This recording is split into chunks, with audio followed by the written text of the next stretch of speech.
अरे नमस्कार सर जी। अरे नमस्ते नमस्ते रमेश बाबू, कैसे हैं? ठीक है सर। वाह वाह, प्रभु की कृपा है। मतलब काम काज खेती बाड़ी सब बढ़िया चल रहा है। जी सर जी, थोड़ा बहुत जमीन है उसमें खेती बाड़ी हो जाती है। अब बाकी बात जो समय मिलता है ना, ये मालिक का मजदूरी कर लेते हैं। बस ऐसे ही जिंदगी चल रहा है। इंसान को जो है ना हर काम दिल से करना चाहिए। जी। लेकिन बच्चा सबके पढ़ाई पे ध्यान नहीं दे रहे हैं आजकल आप। जी, स्कूल तो जाता ही है और ट्यूशनों लगा के रखे हैं।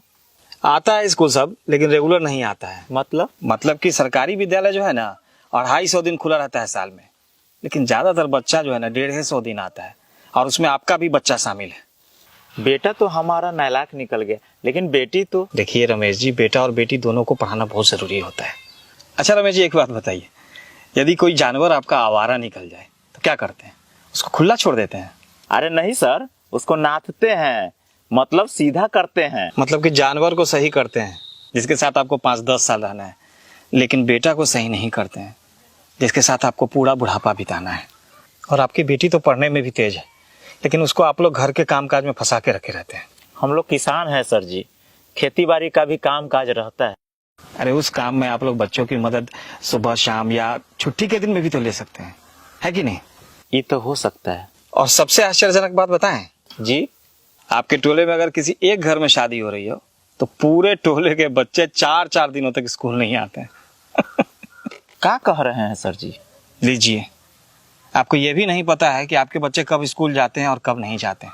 अच्छा ये बताइए, गेहूं के बीज को सिर्फ खेत में गाड़ दिया जाए तो फसल तो बहुत बम्पर होगी।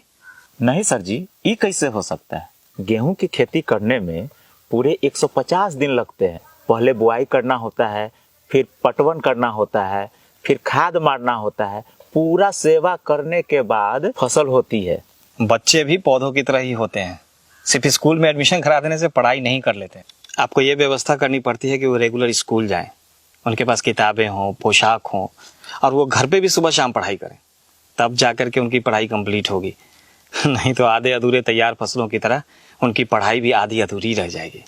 वो तो ठीक है सर जी, लेकिन हम सोचते हैं कि न रोज जाएगा तो कहियो कहियो चल जाएगा, जे ही कुछ सीख जाएगा। आप समझे नहीं रमेश जी।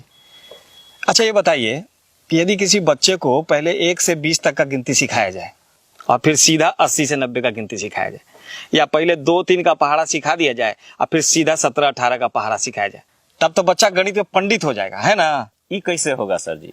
जी ठीक उसी तरह यदि बच्चे 2 दिन स्कूल आएंगे और 2 दिन नहीं आएंगे तो उनकी पढ़ाई पूरी तरह से नहीं हो पाएगी, क्योंकि वो आधा एक पार्ट का पढ़ेंगे तो आधा दूसरे पार्ट का पढ़ेंगे। इसीलिए तो हम ट्यूशनों लगा रखे हैं। अच्छा ये बताइए, 8 कट्ठा खेत को पटाने के लिए कितना देर पंपिंग सेट चलाना पड़ेगा? वही 3-4 घंटा।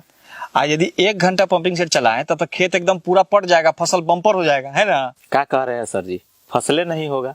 जी ठीक यही बात ट्यूशन पे भी लागू होती है। ट्यूशन सिर्फ 1 घंटे का होता है, जिसमें स्कूल में पढ़ी हुई बात का रिवीजन हो सकता है, लेकिन स्कूल जो होता है वो 7 घंटे का होता है। उसमें हर विषय की अलग अलग घंटी होती है, अलग अलग शिक्षक होते हैं, हर पाठ को बहुत ध्यान से धीरे धीरे करके पढ़ाया जाता है, तब जाकर के बच्चे को समझ में आता है। लेकिन उसके लिए बच्चे को स्कूल रेगुलर आना होता है। सॉरी, लगता है कि हम आपको भाषण दे दे करके बोर कर दी, है ना? अरे नहीं सर जी, आपने तो मेरी आंखें खोल दी। जब हम लोग अपना पालतू पशु पौधों सबका इतना ख्याल रखते हैं तो अपने बच्चों का ख्याल क्यों नहीं रखेंगे? वैसे कहते हैं ना सर जी कि पूत सपूत तका धन संचय और पूत कपूत तका धन संचय। बहुत बहुत धन्यवाद सर जी। अब मेरा बच्चा रोज स्कूल जाएगा, ये वादा है खुद से। बहुत बहुत धन्यवाद जो आप मेरी बात को समझे। अच्छा अब मैं चलता हूँ। जी प्रणाम। प्रणाम।